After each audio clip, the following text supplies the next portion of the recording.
శ్రోతలకు నమస్కారం. మన ఛానల్కు స్వాగతం. సత్యభామ ఏదండి కథ. రచన పొత్తూరి విజయలక్ష్మి గారు. నాకు బాగా చిన్నతనం. డ్యాన్స్ నేర్చుకున్నా రాలేదు, కానీ డ్యాన్సులు చూడడం తగని మక్కువ. కూచిపూడి డ్యాన్స్ కార్యక్రమం ఎక్కడ ఉన్నా వెళ్ళి చివరి వరకు చూసి వచ్చేదాన్ని. అప్పట్లో గుళ్ళో పెళ్ళిళ్ళలో కూచిపూడి డ్యాన్స్ ప్రోగ్రాం పెట్టడం ఓ ఆనవాయితీగా ఉండేది. కూచిపూడి డ్యాన్సులోనూ నాకు అమిత ఇష్టమైనవి రెండు. ఒకటి తరంగం, రెండవది భామా కలాపం. మా యాజలిలో ఏటా దేవుని కళ్యాణం జరిగేది.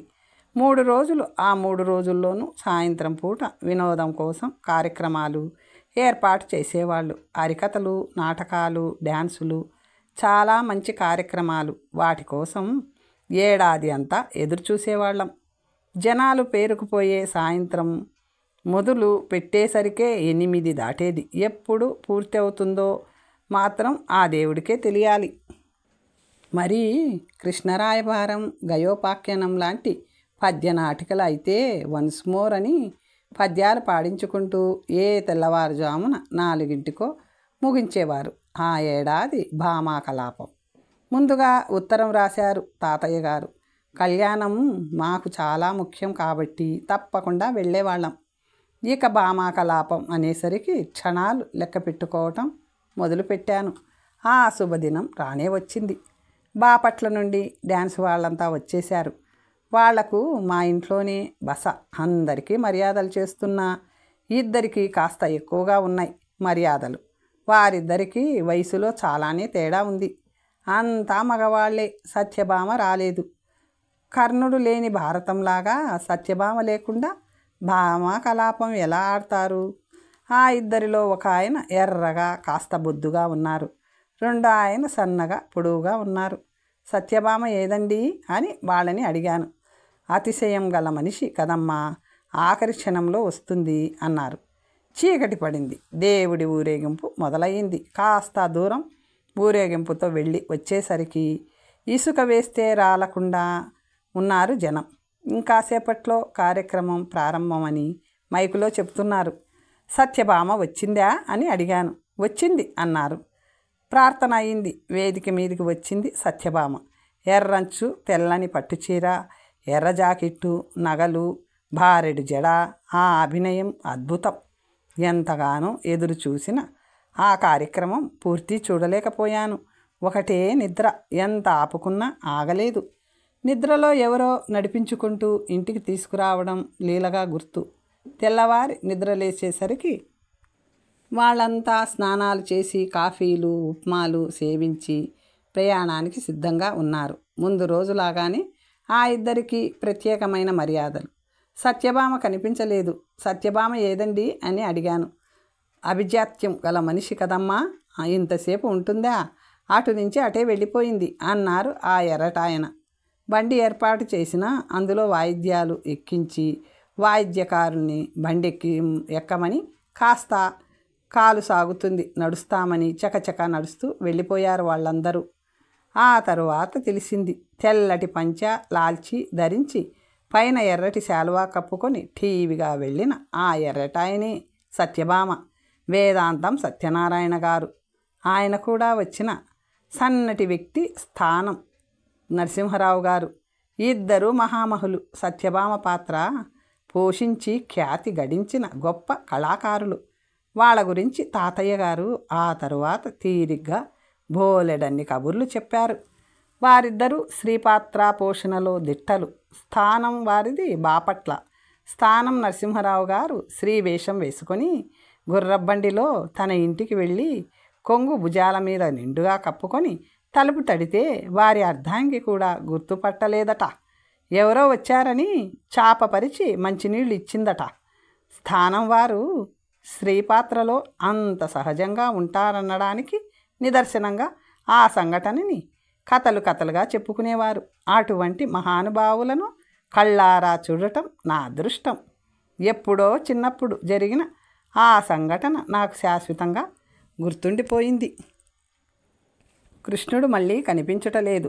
గురువారం ప్రొద్దున 9 గంటలైంది.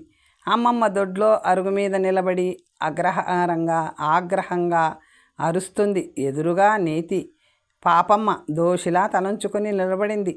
అటు వచ్చిన తాతయ్య ఏమిటి గోల, ఏమైంది అని అడిగారు. ఇంకేం కావాలి, కృష్ణుడు కనిపించడం లేదు అందావిడ. మళ్ళీ కనిపించకుండా పోయాడా? ఎక్కడికి పోతాడు, జాగ్రత్తగా వెతికితే దొరుకుతాడు అనేసి వెళ్ళిపోయారు. నిజమే, గురువారం వచ్చిందంటే కృష్ణుడు కనిపించకుండా పోవటం, అమ్మమ్మ కోప్పడటం, నేతి పాపమ్మ ఏడుపు మొహం పేయటం అలవాటే. మా అమ్మమ్మకు పని మనిషి సుబ్బాం, బట్టలు ఉతకటానికి పిచ్చాయి, ఏ అవసరం వచ్చినా అందుబాటులో భ్రమరాంబ, వీళ్ళు కాక ఒక్కో పనికి ఒక్కొక్కరు. వెన్న కొని నెయ్యి కాచి అమ్మే నేతి పాపమ్మ అందులో భాగమే. ప్రతి గురువారం వచ్చి దేవుడి పటాలు తుడిచి విగ్రహాలు తోమి వెళ్ళటం ఆవిడ డ్యూటీ. మా అమ్మమ్మకు అమిత దైవభక్తి. ఆరోగ్యం సరిగ్గా ఉండక వెళ్ళలేదు, కానీ యాత్రలంటే తగని ఇష్టం. అది తెలిసి బంధుమిత్రులు ఎవ్వరు ఏ యాత్రకి వెళ్ళినా ఓ పటం, ఓ ఇత్తడి విగ్రహం విధిగా తెచ్చి ఇస్తారు. ఏళ్ల తరబడి అలా ఇవ్వడం వల్ల బోలెడు పటాలు విగ్రహాలు జమ అయ్యాయి. భద్రాద్రి సీతారామలక్ష్మణులు, బెజవాడ కనకదుర్గమ్మ, అన్నవరం సత్యనారాయణ స్వామి, సింహాచలం అప్పన్న, శ్రీశైలం మల్లన్న, కంచి కామాక్షి, మధుర మీనాక్షి, వాళ్ళందరినీ చూసుకొని తెగ మురిసిపోతూ ఉంటుంది అమ్మమ్మ. నాయనా నా తల్లి కాపాడండమ్మా అని కబుర్లు చెప్తుంది. మరీ ఓపిక లేని నాడు మీకేం హాయిగా కూర్చుంటారు. మీకు షోడశోపచారాలు చేసేసరికి నాకు నీరసం వస్తుంది అని విసుక్కుంటుంది కదా కూడా. అందరూ కలిసి ఒకటి తక్కువగా 30 విగ్రహాలు ఉన్నాయి. గురువారం పులికాపు, ఓ తతంగం, ఓ పెద్ద ఇత్తడి పళ్ళెంలో చింతపండు పులుసు, ఇంకో పెద్ద ఇత్తడి గిన్నెలో కుంకుడు రసము. విగ్రహాలను చింతపండు పులుసులో నానబెట్టి పటాలు అన్నీ తుడిచిపెట్టుకొని అప్పుడు విగ్రహాలు తోమి మళ్ళీ కుంకుడు రసంతో తోమి మంచినీటితో కడిగి ఎండలో ఆరబెడితే బంగారంలా మెరిసిపోయేవి. అమ్మమ్మ దగ్గర ఉన్న విగ్రహాలు వేరు సైజులలో ఉండేవి. ఆవిడకు పెళ్లిలో వాళ్ళ మేనత్త బహుమతిగా ఇచ్చిన 6 అంగుళాల సీతారామలక్ష్మణులు అన్నింటిలోకి పెద్ద విగ్రహాలు.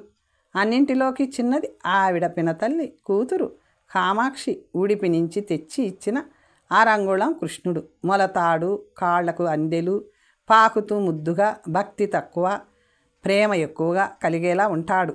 అంతమంది దేవతల్లోనూ చేరి నెలకి కనీసం 2 సార్లు తప్పిపోతూనే ఉంటాడు.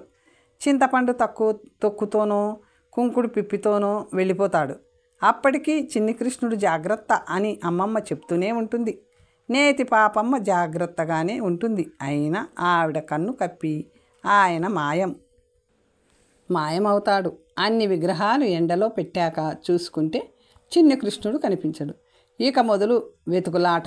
అందరం ఏకమై వెన్నడు ఏడే గోపెమ్మ, కన్నడు ఏడే గోపికమ్మ అని ఆనాడు వ్రేపల్లెలో యశోదమ్మ వెతికినట్లు వెతకటం మొదలు. వెతగ్గా ఎక్కడో దొరుకుతాడు. ఒకరోజు కొబ్బరి చెట్టు మొదట్లో కనిపిస్తాడు. మరో రోజున బావిగట్టు మీద దోగాడుతూ ఉంటాడు.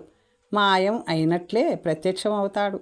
నేను పడలేను బాబు, మరీ నలుసంత విగ్రహం తెచ్చి ఇచ్చింది కామాక్షి. అంత పినాసి తనానికి పోకుండా ఇంకాస్త ఖర్చు పెట్టి ఇంకాస్త పెద్ద విగ్రహం తెచ్చి ఇచ్చి ఉంటే నాకు ఈ తిప్పలు ఉండేవి కావు అనేది అమ్మమ్మ. మీరంతా చేరి బోలెడు మంది బంధుబలగం. అటువంటి సందర్భాల్లో ఒకరికి ఇచ్చి ఒకరిని వదిలేసినా కోపాలు వస్తాయి. ఏదో శక్తి కొద్దీ తెచ్చిచ్చింది. అయినా నీ వెర్రి కానీ ఓ చోట కుదురుగా ఉండటానికి ఆయనేమైనా కోదండరాముడా, చిలిపిరి కృష్ణుడు, ఆ అవతార లక్షణమే అది మరి అనేవారు తాతయ్య. అవతార లక్షణమే కానీ నాకు గుండెల్లో రైళ్లు పరిగెత్తేస్తున్నాడు ప్రతిసారీను అనేది ఆవిడ. సరే అయితే ఓ మంచి రోజు చూసి గుళ్ళో ఇచ్చేద్దాం అనేవారు తాతయ్య. ఇక ఆ పని చేయాలేమో అనేది అమ్మమ్మ. కానీ ఆవిడకి మనసొప్పేది కాదు. అలా తప్పిపోతూ దొరుకుతూ అమ్మమ్మను అంటిపెట్టుకుని ఉన్నాడు ఆయన. ఆవిడ వాళ్ళ దగ్గరికి వెళ్ళిపోయాక విగ్రహాలన్నీ చిన్ని కృష్ణుడితో సహా గుళ్ళో ఇచ్చేశారు తాతయ్య. విగ్రహాలతో పాటు ధూపదీప నైవేద్యాలకు కొంత పైకం కూడా ఇచ్చి తిరిగి వస్తూ ఉంటే దారిలో ఎదురైంది నేతి పాపమ్మ. ఇంతకాలం తాను కనిపించకుండా పోయి తిప్పలు పెట్టిన చిన్ని కృష్ణుడు ఇప్పుడు అమ్మను కనిపించకుండా మాయం చేశాడు కదా కరణంగారు అని దుఃఖపడింది. మా చిన్నతనంలో మనుషులకు అనారోగ్యాలు తక్కువే, వైద్య సదుపాయాలు తక్కువే. ఉన్న వాటిల్లో బోలెడన్ని రకాల వైద్యాలు ఉండేవి. దిష్టి తీయటం, తాయెత్తు కట్టడం, విభూతి పెట్టడం ఓం ప్రథమంగా చేసేవాళ్ళు. జలుబు జ్వరాలు వస్తే కషాయం, అందులో మా తాతయ్య గారు నిపుణులు. ఆ కషాయం వద్దో అని ఆయన కాళ్ళ మీద పడి ఏడ్చేవాళ్ళు పిల్లలు పెద్దలు. ఇది కాకుండా వెణుకులకు మంత్రం, ఇంకా శేషగిరిరావు తాతయ్య తీపి గుళికల హోమియో వైద్యం. వేటికి తగ్గకపోతే కాంపౌండర్ గారు రంగంలోకి దిగేవారు. ఆయన పేరేమిటో ఎవరికీ తెలియదు. తెల్ల పంచ, తెల్ల చొక్కా, భుజాన చిన్న సంచి, అందులో థర్మామీటరు, కొన్ని మాత్రలు, సిరఫ్లు ఉండేవి. ఇంకో చిన్న స్టీల్ పెట్టె కూడా ఉండేది. దాన్ని తలుచుకుంటేనే మాకు చచ్చేంత భయం. అందులో ఇంజెక్షన్ సిరంజి ఉండేది. మందులు డోకొచ్చే ద్రావకాలు వాడినా ఆ అలోపతి వైద్యానికి పథ్యం బేషుగ్గా ఉండేది. నాన్రొట్టె నెయ్యి రాసి కాల్చి పెట్టేవాళ్ళు.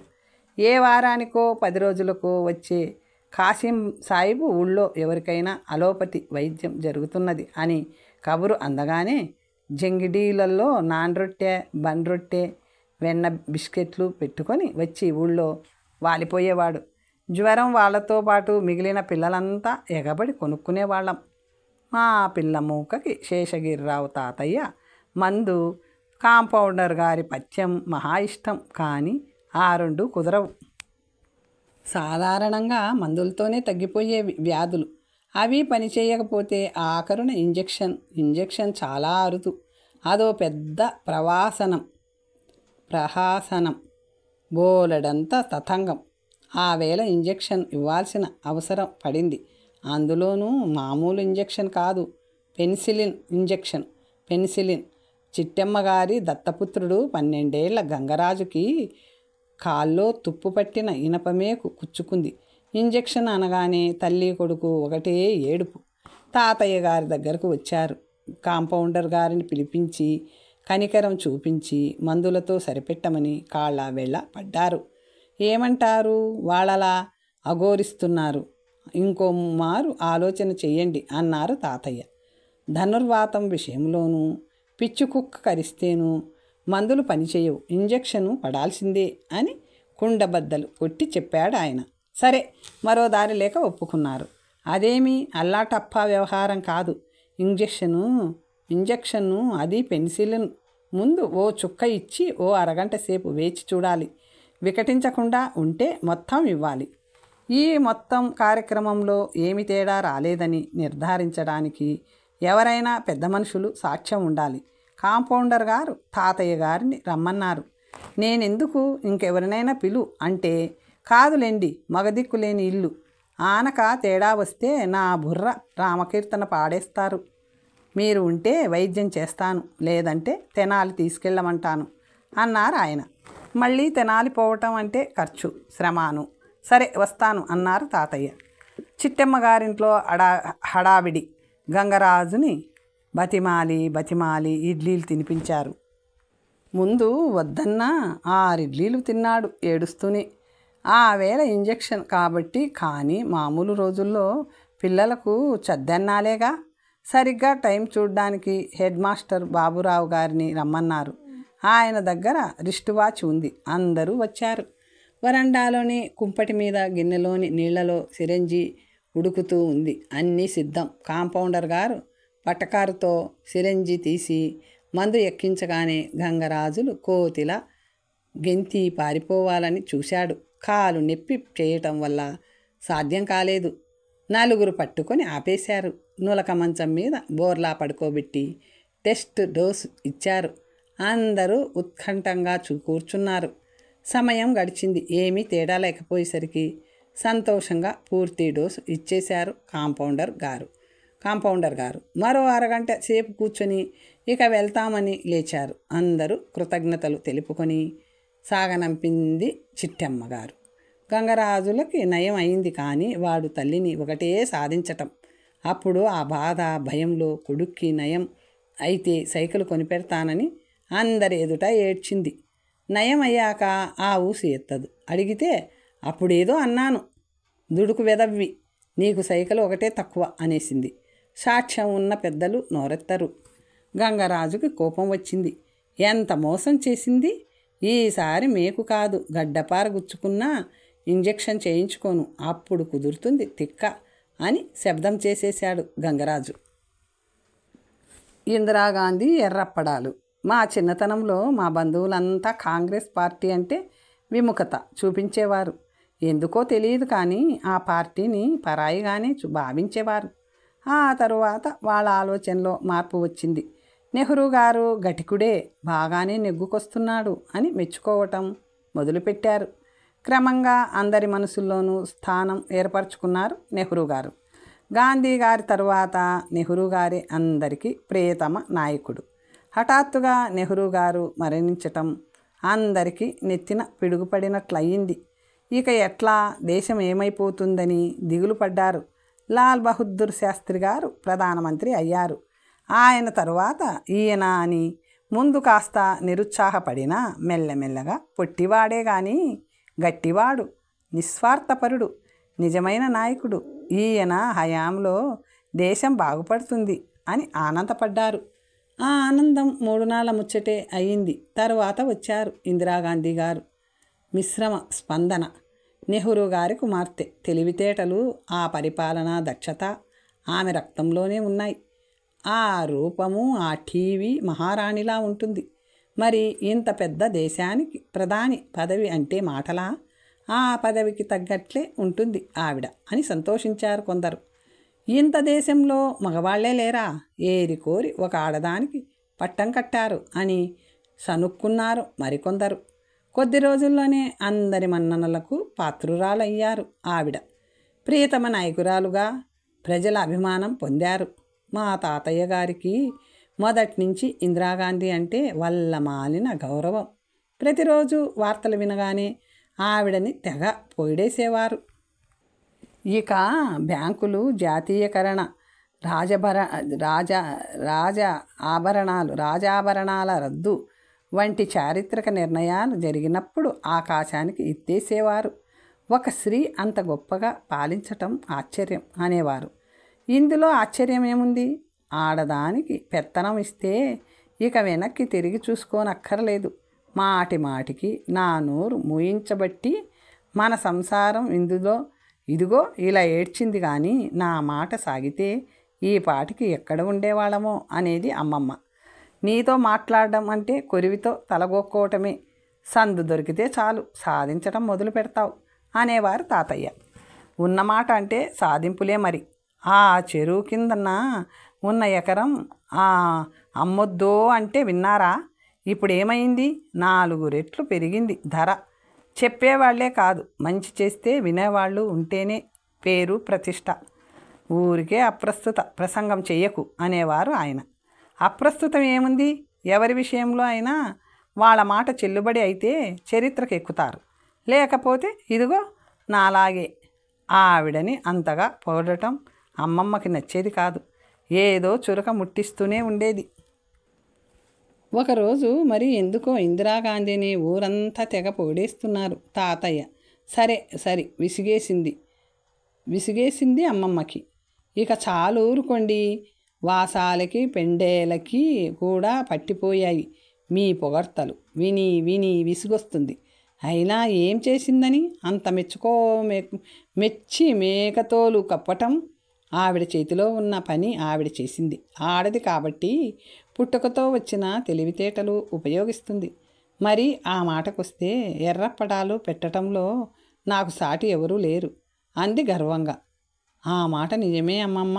ఎర్రప్పడాలు పట్టిందంటే అమృతంలా ఉంటాయి. మా ఇంట్లోనే కాదు, ఊళ్ళో అందరూ ఆవిడ చేతిని పిండి కలిపించి అప్పడాలు ఒత్తుకుంటారు. మా ఊళ్ళోనే కాదు, మా బంధువులు ఇళ్ళకి అమ్మమ్మ వెళ్తే ఆవిడ చేత విధిగా పిండి కల్పించుకొని అప్పడాలు ఒత్తుకోకుండా రానిచ్చేవాళ్ళు కాదు. అవే పాళ్ళు మనము వేసి కలుపుతాం, కానీ ఆ రుచి రాదు. ఆవిడ చేతి మహిమ అని చెప్పుకునేవారు. ఆ విషయంలో అమ్మమ్మకి పిసరంత గర్వం కూడాను. అదంతా నిజమే. అయినా ఇప్పుడు ఇందిరాగాంధీ పాలనా దక్షత గురించి చెప్తుంటే ఎర్రపడాలా అంటావేం? అతి తెలివి కాకపోతేను దానికి దేనికి సంబంధం? ఏం సంబంధం అన్నారు తాతయ్య అసహనంగా. సంబంధం లేకపోవటమేం? ఎవరి ప్రతిభ వాళ్ళది. ఏది ఆ ఇందిరాగాంధీని పిలిపించి నాలాగా ఎర్రపడాలు వత్తమనండి అంది అమ్మమ్మ. ఇందిరాగాంధీ గారు అప్పడాలొత్తటం ఏమిటే నీ తలకాయ? మతేమైనా పోయిందా అని విసుక్కున్నారు తాతయ్య. అదే మరి, ఆవిడ గారు తన పని తాను తీరుగా చేస్తే గొప్పగా చెప్పుకుంటారు. మా బోటి వాళ్ళం ప్రతిభ ఉండి కూడా మరుగున పడిపోతున్నాం. మేము ఏదైనా మంచి పని చేస్తే రేడియోల్లో చెప్పకపోతే పీడ పోయింది. ఇంట్లో మొగుడు కూడా మెచ్చుకోడు. ఏం చేస్తాం, మా కర్మ అంటూ వెళ్ళిపోయింది అమ్మమ్మ. ఓ యమ్మో, ఇంగ్లీషు!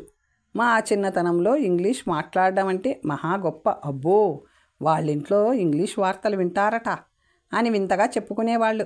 బెజవాడ, గుంటూరు మొదలైన బస్తీల్లో ఇంగ్లీష్ వాడ బాగా చలామణి అయ్యేది. దుకాణాల మీద ఇంగ్లీషు రాతలే కాకపోతే కాస్త తిరకాసు వ్యవహారం. ఇక్కడ అన్ని రకములో షూటింగు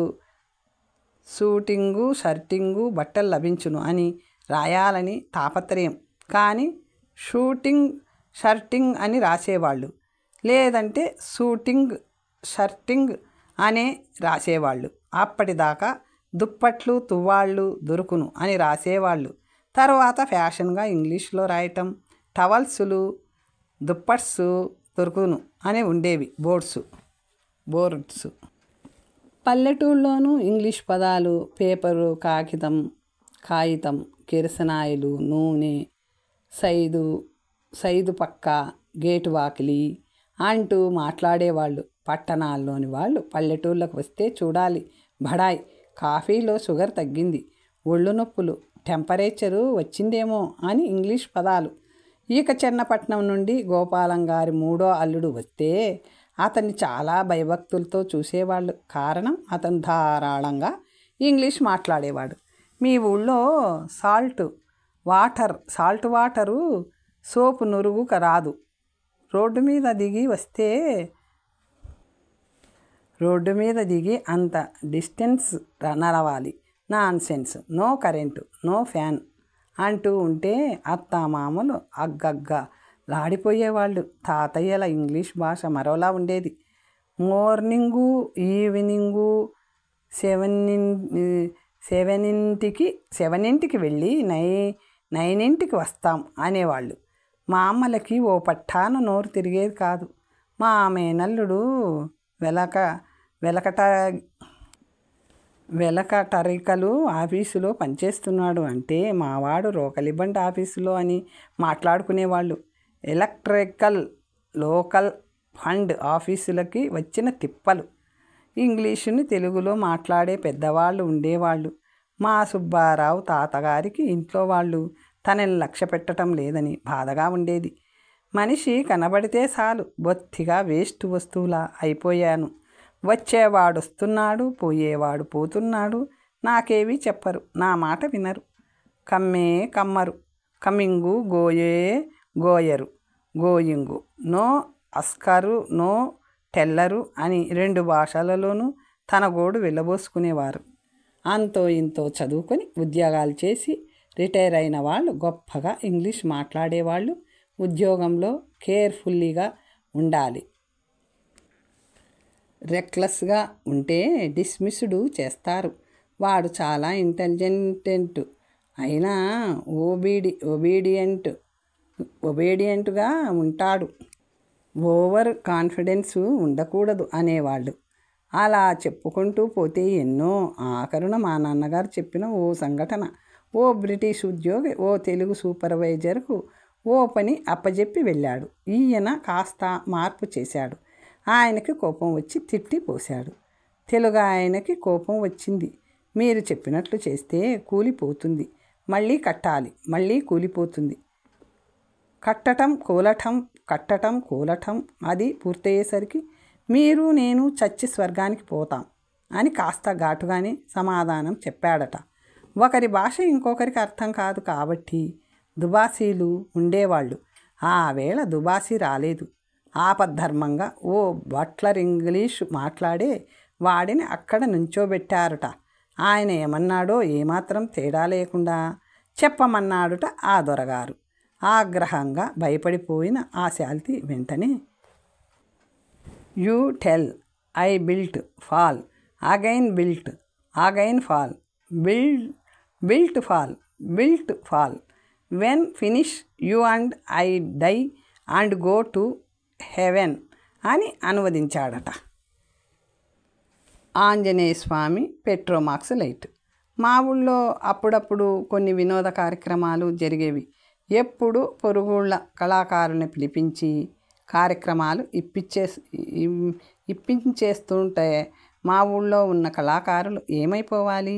వాళ్ళ ప్రతిభ అడవిగాచిన వెన్నెలైపోదు. అందుకే ఎవరో పూనుకొని ఓ కార్యక్రమం ఏర్పాటు చేసేవాళ్ళు. అవి సామాన్యంగా పౌరాణిక నాటకాలే అయి ఉండేవి.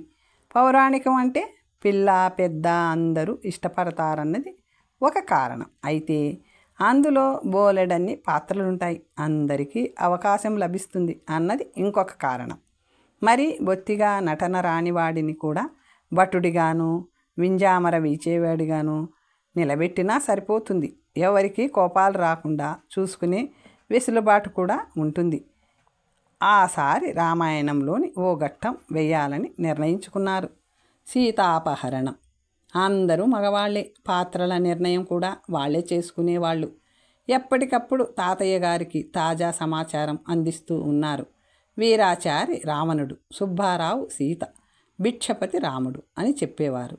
ఇకపోతే కోటేశ్వరరావు పాత్ర మాత్రం తాను నిర్ణయించుకోవలసిందే. ఇంకెవరికీ అధికారం లేదు. కోటేశ్వరరావు కాస్త పొలం గట్రా ఉన్నవాడు. అది కాకుండా మైకు సెట్టు, లౌడ్ స్పీకరు, పట్టాలు, పరదాలు అరువు ఇచ్చే వ్యాపారం కూడా ఉంది. పెద్దలంటే అమిత గౌరవం. మనిషి కనబడితే దండం పెట్టి కుశల ప్రశ్నలు వేసి గాని కదలడు. ఆ నాటకంలో ఆంజనేయుడి వేషం వేస్తానన్నాడుట కోటేశ్వరరావు. ఎండాకాలం ఆరంభంలోనే వేద్దామనుకున్నారు. కానీ వీలు లేదు. ఒకళ్ళకి కుదిరితే ఇంకొకళ్ళకి కుదరదు. అందుకోసం ఆలస్యమైంది. సీతాపహరణం నుండి లంకాదహనం వరకు అనుకుంటున్నాం కరణంగారు అంటూ వచ్చిన కోటేశ్వరరావుని మందలించారు తాతయ్య. అవన్నీ సరే, ఇక వారం రోజులాగితే చినుకు భూమి మీదకి దిగుతుంది, త్వరగా వేసేయండి అన్నారు. దాంతో చురుకు పుట్టింది. 3వ రోజున నాటకం అందరికీ చెప్పేశారు. ఆ నాటకాలకు ఆడవాళ్ళు వచ్చేవాళ్ళు కాదు, మగవాళ్ళు పిల్లలమే. ప్రార్థన అనంతరం నాటకం మొదలుపెట్టారు. ఒక వ్యక్తి కథ చెప్పటం. ఆ విధంగా ఆ అడవిలో సీతమ్మ మాయలేడిని కోరగా అంటూ మొదలుపెట్టాడు. నాటకం ప్రారంభమైంది. సీతాపహరణం అయింది. ఆంజనేయుడు ప్రవేశించాడు. కోటేశ్వరరావు బాగానే మేకప్ చేసుకున్నాడు. అందరిలోకి ఆంజనేయ స్వామి బాగున్నాడు అనుకున్నారు అందరూ. మరుక్షణం అందరూ తలలు పట్టుకున్నారు. కోటేశ్వరరావు ద్విపాత్రాభినయం చేయటం మొదలుపెట్టాడు. తల్లి సీతమ్మ చింతంచకు అనటం ఇటు చూసి, అదేమిటి విఠల్ మాస్టరు ఇంత ఆలస్యంగానా రావడమని నిష్ఠూరం. ఇదిగో తల్లి రాముడు పంపిన ఉంగరము అని ఆ డైలాగు పలకడం. వెంటనే, ఏరా వీర్రాజు వచ్చావా ఊరి నుంచి? వెళ్ళిన పని ఏమైంది అని అడగటం. ఏమిటి కోటేశ్వరరావు నీ ఆరాటం? ఈ కాసేపు పాత్ర మీద దృష్టి పెట్టు అని మందలించారు తాతయ్య. దాంతో పలకరించిన మాట్లాడడం మానేసిన మరో పని మాత్రం మానలేదు. అతను అద్దెకిచ్చే సామాన్లలో 2 పెట్రోమాక్స్ లైట్లు కూడా ఉన్నాయి. స్టేజ్కి 2 వైపులా తగిలించారు. అవి కాంతి తగ్గగానే వచ్చి జాగ్రత్తగా దించి గొంతు కూర్చొని పెట్రోమాక్స్ లైట్కి గాలి కొట్టడం. అది చూసి మాకు చచ్చేంత నవ్వొచ్చింది. అదేమిటి కోటేశ్వరరావు, ఈ కాసేపు ఆ పని వేరే వాళ్ళకి అప్పచెప్పక పోయావా అని కోప్పడ్డారు శేషగిరిరావు తాతయ్య. వాళ్లకు ఇస్తే అటు ఇటు కదిలిస్తారు, మా ఆంటీలు పాడైపోతాయి, అందుకే జాగ్రత్తగా నేనే చూసుకుంటున్నా అన్నాడు గాలి కొడుతూ. మండినట్లు ఉంది నీ జాగ్రత్త. పెట్రోమాక్స్ లైటు మీద అంత మమకారం ఉంటే ఆంజనేయుడి వేషం వేయటం మానేయాల్సింది. ఆ తోక మూతి వేసుకొని మాటి మాటికి గాలి కొడుతుంటే చూడలేక చస్తున్నాం. పిల్లలు చూడు ఎట్లా నవ్వుతున్నారో. కరుణ రసాత్మకమైన సీతాపహరణం నాటకాన్ని ఇట్లా నవ్వులు పాలు చేయొచ్చునా అని కోప్పడ్డారు చిన్న తాతయ్య. ఎవరెన్ని చెప్పినా మానలేదు కోటేశ్వరరావు. పెట్రోమాక్స్ లైట్కి గాలి కొడుతున్న ఆంజనేయ స్వామిని తలుచుకుంటే ఇప్పటికీ నవ్వు ఆగదు. తరువాత కథ వచ్చే భాగంలో తెలుసుకుందాం. నమస్తే.